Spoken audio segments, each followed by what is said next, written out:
자, 두 번째 영상은요. 이제 윤 대통령이 석방된 이후에 당 지도부와 대통령실 참모들 만나고 있습니다. 관저 정치가 시작된 것이 아니냐, 뭐 이런 얘기도 나오는데 일단은 대통령실 관계자는 당연히 부인을 하고 있죠. 관저 정치 아니다.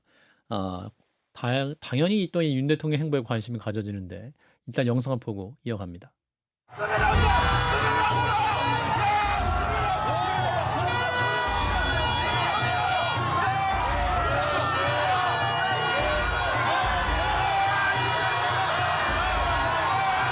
네, 주먹을 불끈 젓고 90도로 인사를 하고 다시 한번 또 주먹을 불끈 쥐고, 예, 굉장히 밝은 모습이죠.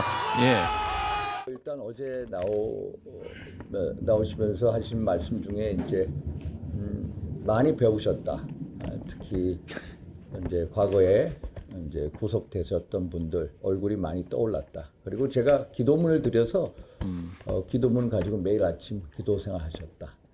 이런 말씀도 전해주셨습니다. 대통령께서 검사 생활 오래 하시지 않으셨습니까?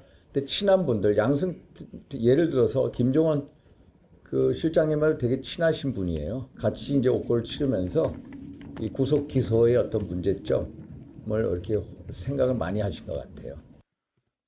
예, 자, 윤상현 의원이 이제 아주 가장 대통령 옆에서 이제 적극적인 행보를 보이고 있는데 많이 배우셨다고 하는데 뭘 배웠을까요? 조 대표님? 평생 갑으로 산 사람이니까 예, 저런 경험이 난 필요하다고 봅니다. 예, 인생을 한 나이가 좀 많아져가지고 되돌아볼 때 잘 나가기만 한 인생이 그게 좋은 게 아니거든요. 그렇죠. 고생도 해야 되고 예. 그 빛과 그림자가 다 녹아 있어야 그게 맞습니다. 제대로 산 겁니다. 예, 그런 점에서 저는 전두환 전 대통령이 말년에 그렇게 고생한 것도 그분을 위해서도 별로 나쁜 게 아니라고 생각합니다. 그러니까 영역을 같이 가지는 게 사람 아닙니까? 그런 예. 점에서 윤석열 대통령이 저런 경험을 한 것은 본인을 위해서 다행이었다 생각해요. 다만 하나 무슨 암호처럼 이야기한 게 양승태 전 대법원장이 생각났다는 겁니다. 임종원 실장 얘기도 하고. 예. 양승태 전 대법원장에 대해서 윤석열 중앙지검장이 어떤 수사를 했느냐, 어떤 수사를 했습니까?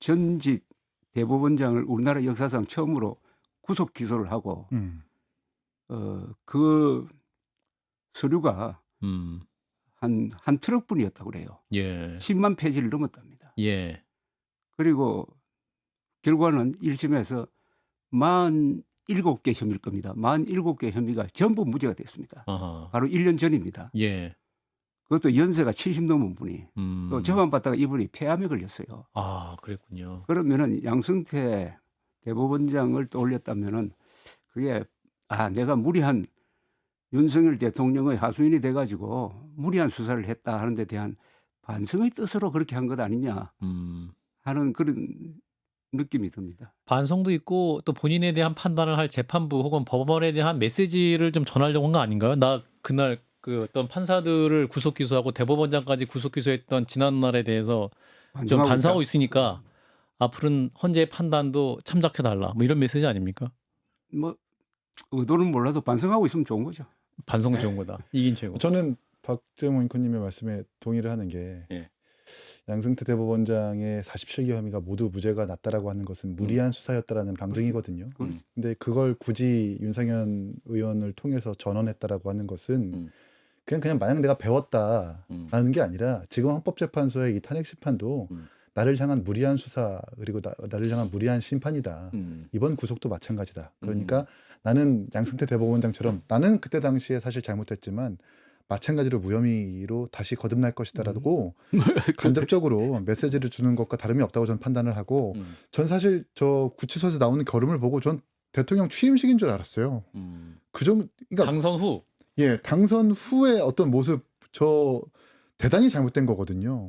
본인이 선포한 계엄으로 이 나라가 지금 이 모양인데 지지자들에게 감사합니다, 고맙습니다라고 할 게 아니라 죄송합니다라고 말을 하면서 손을 불 끈지는 행위는 하지 말아야죠. 그냥 꾸벅 인사하고 차에 타는 행위로만 해도 충분했는데 저렇게 뭔가 개선 장군 마냥 주먹을 불끈 쥐고 하는 것은 결국 나의 행위는 통치 행위이다. 나는 내란이 아니라 정당한 계엄이었다라고 얘기하는 그릇된 주장과 다름없다라고 생각을 합니다. 그저 양승태 전 전 대법원장. 대법원장이 2023년 11월쯤 될 거예요. 최후 진술을 한 게 있습니다. 아, 예. 최후 진술이 아주 명문입니다. 아. 거기에 당시에 검찰을 뭐라고 표현했느냐 하면은 음. 윤석열 정권의 하수인이 되어가지고 문재인 정권 아닌가요? 문재인 예, 저 예, 잘못했습니다. 예. 문재인 정권의 하수인이 되어가지고 완전히 사법부를 뒤집는 일종의 뭐라 그럴까 농단 아주 굉장히 최강도의 표현을 했습니다. 아하. 그래서 이것은 일종의 사법 반란인 것처럼 이야기를 했어요. 그 수사 자체를. 수사 자체가. 그러나 섬뜩합니다. 예. 그 원만하신 분이 얼마나 한이 맺혔으면은 아하. 더구나 이 정부에서 47개 혐의로 전부 무죄가 났는데도 항소했지 않습니까? 예. 항소 포기를 했어야지. 음. 미국 같으면 그 항소 포기합니까? 그죠? 미국은 1심에서 지면은 검찰이 항소 못하게 돼 있는데 예. 우리나라는 그게 없어가지고 항소까지 해가지고 아직도 계류 중인데 아.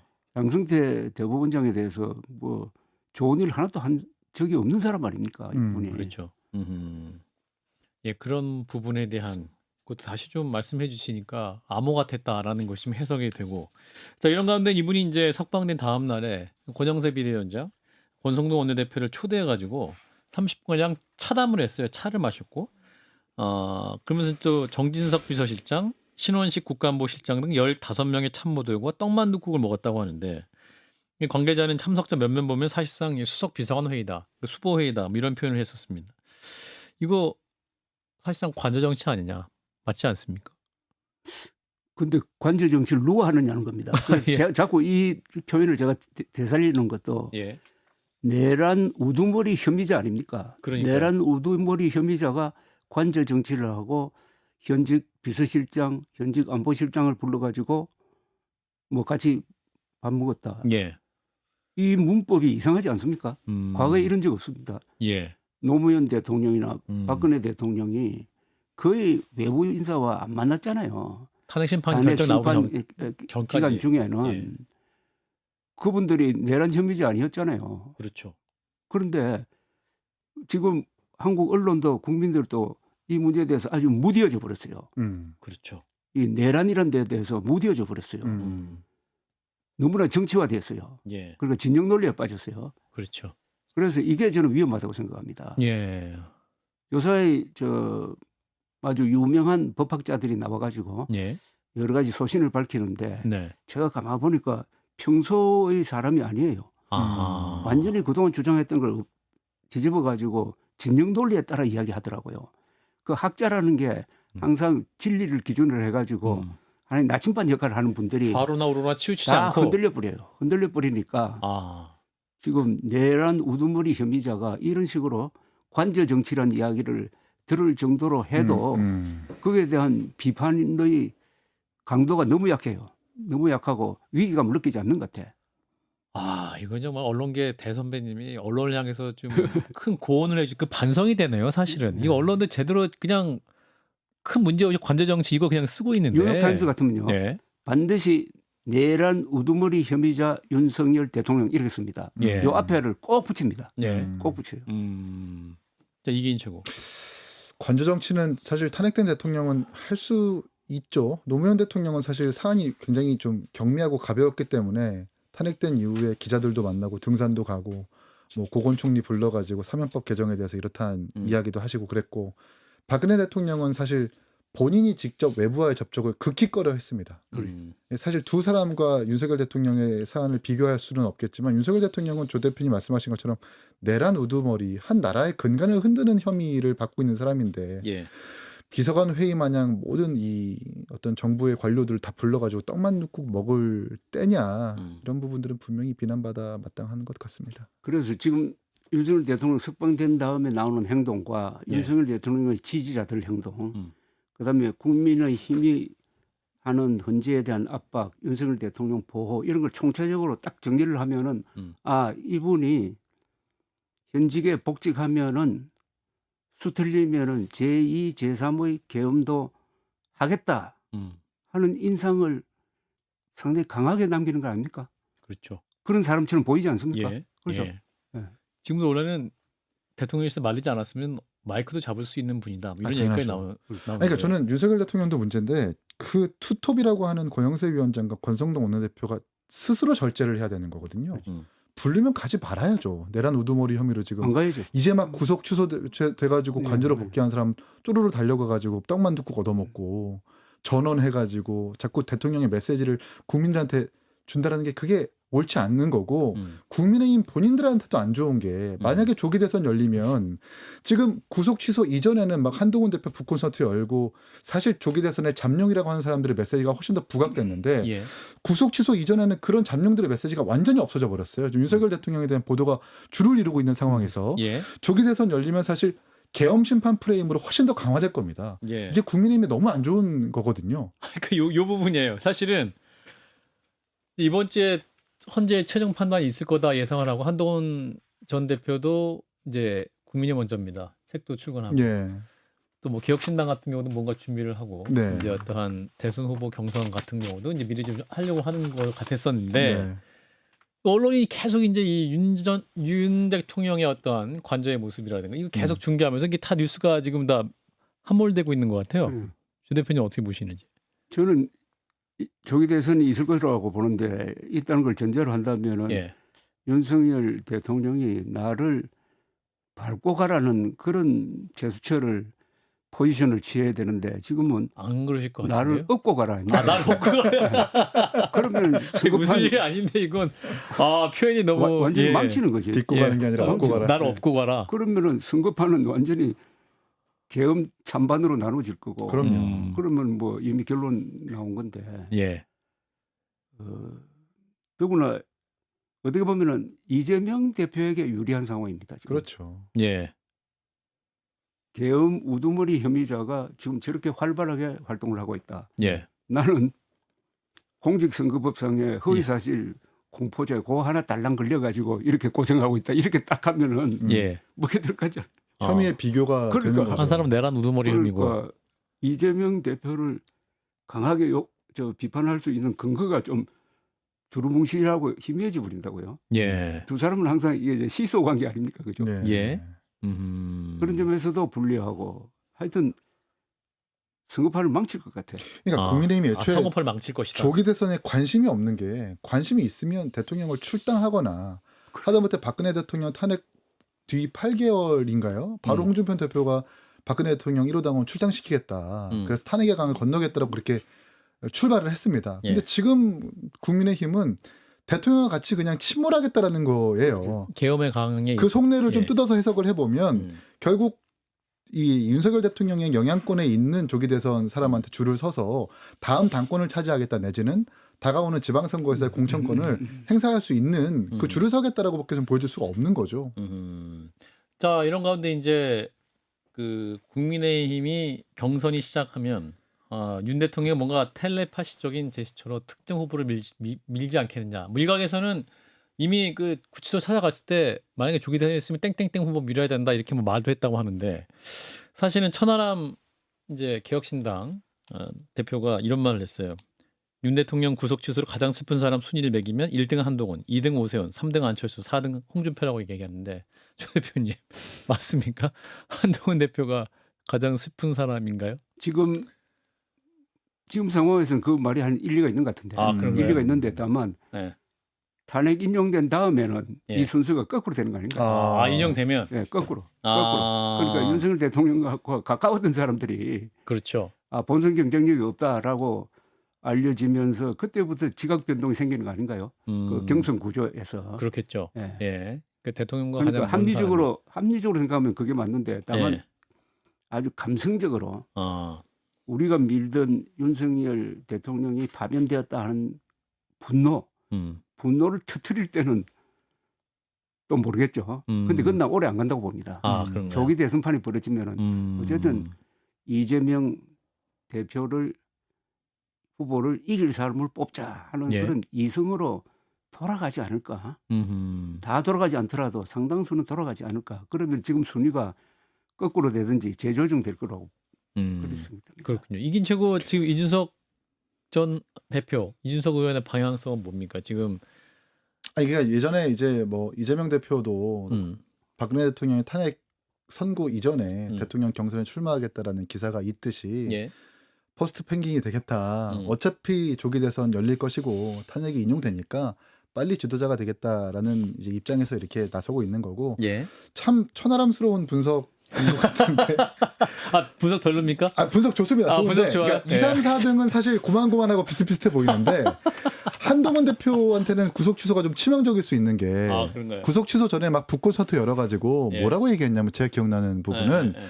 계엄을 선포하는 순간 좀 방송 용어로 부정확한데 엿됐다. 엿됐다라고 아, 했잖아요. 예, 그러니까 예. 대통령의 계엄과 엿을 등치하고 비교하면서 그렇게 신세한 한탄을 했는데 이제 막 구속 취소돼가지고 대통령이 시중에 나왔단 말이에요. 맞아요. 그럼 대통령의 메시지가 줄어든 상황에서 한동훈 대표의 볼륨은 자연스럽게 줄어들 수밖에 없는 부분이라고 저는 보거든요. 예. 근데 여기서 또 한동훈 대표가 끝까지 비판적인 어조를 유지하고 있는 것이 아니라 예. 페이스북 통해 가지고 건강은 하셨냐, 아. 공수처는 없어져야 된다. 또 애매하게 또 뭔가 역동작인 것처럼 음. 걱정은 하되 탄핵은 해야 돼. 예. 라고 하는 것이 과연 국민의힘 주류의 어떤 당원들과 지지자들에게 먹힐 논리냐 예. 부분에 대해서 아마 천하람 대표가 이렇게 분석을 한 것 같습니다. 예. 조 대표님은 어떻게 보세요? 일단은 인유한 의원 같은 경우는 이게 이제 당 중진 오래 계신 분들과 가까이 지냈으면 좋았을 텐데 옥신각신했고 대통령과 끝내 화해하지 못했다. 그 부분에 대해서 이제 실제로 어떤 당의 대선 후보로 나서기 좀 어렵지 않겠냐 이런 전망을 하고 있는데 인요한 의원 나오니까 한마디 해야 되겠는데요. 예, 한마디 두 마디 하셔도 됩니다. 인요한 의원은 지금 국적이 이중 국적 아닙니까? 아, 아 그런가요? 그- 예. 이거 저 바로 잡아야 됩니다. 아, 그러니까 우리나라 법의 미비인데요. 이중 국적자가 공직에 어디 정도 취임할 수 있느냐에 대해서 명확한 규정이 없어요. 아, 그러니까 지금식으로 하면 이중 국적을 가진 인요한 씨가 대한민국 국회의원이 되었으니까 장관도 될 수 있습니다. 예. 국방장관이 될 수도 있어요. 그럼 한미 간에 아주 국가안보. 예민한 국익의 충돌이 있을 때 예. 그러면은 인요한 국방장관은 미국인이냐 한국인이냐. 근데 지금 법대로 놔두면 이중 국적자가 대통령이 될 수도 있습니다. 그러니까 중국 사람 출신이 대통령이 될 수도 있답니다. 예. 중대한 법적 미비가 있어요. 아하. 근데 이걸 국민의힘이 인요한 씨를 공천을 할 때 선택하도록 했어야 됩니다. 아하. 그걸 안 국적을. 했고 예. 그다음에 인요한 씨는 뭐 이준석 대표가 뭐 가정교육이 잘못했다고 뭐 발언해가지고 그래서 이분의 그 저 평가는 좀 별론데 예. 지금 한동훈 대표가 상당히 지지율이 조금 올라가고 있었어요. 이 북콘서트를 하면서. 이 맞아요. 예, 예. 그리고 굉장히 저분이 선거운동하는 스타일이 빠르더라고. 행동이 기민하고. 예. 예. 그러니까 활동량이 많아요. 인터뷰도 여기 했다 저기 했다고 하고. 예. 그러다가 윤석열 쪽으로 완전히 기사가 쏠려버렸습니다. 그죠? 맞아요. 정치판에서 제일 중요한 게 누가 기사를 만들어내는 거 아닙니까? 그죠? 예. 지금은 윤석열 발 기사가 엄청나게 많아가지고 예. 한동훈 발 기사를 묻어버렸어요. 그런데 결국은 한동훈의 찬스는 탄핵 심판이죠. 탄핵 심판에서 인용으로 나오면은 결국 나의 역사적 선택이 옳았다. 이렇게 말할 근거가 생기는 거 아닙니까? 그렇죠. 계엄 반대도 내가 옳았고 탄핵하자는 것도 내가 옳았다. 그때부터 재출발해야지. 그러니까 결국 최종 심판이 가장 중요하겠다. 그렇죠. 그 순간. 자, 이긴 최고 말씀 듣고 마무리. 저는 누차 라커룸에서 말씀드렸다시피 유승민 대표, 한동훈 대표처럼 어쩌면 국민 상식에 부합하는 사람들의 말이 국민의힘에 통용되지 않는 것이 지금 국민의힘의 가장 큰 문제라고 생각을 합니다. 예. 계엄은 당연히 반대해야 되고 탄핵도 찬성되어야 되는데 지금 막 진영의 논리에 갇혀가지고 계속 전체주의 정당으로 흐르고 있는 것이 국민의힘의 일견 모습이라고 생각하거든요. 예. 인유한 위원장이 어떤 중재를 나섰는지는 모르겠지만 한동훈 대표가 평가할 부분들이 분명히 있겠지만 국민의힘에서 고전을 앞으로도 면치 못할 것이라는 생각이 듭니다. 예. 자, 일단 오늘 화요일 순서였고요. 예, 다음 주 화요일에 뵐 때는 어떤 상황이었을지, 뭐 탄핵 심판 결과가 나온 상태일지 아닐지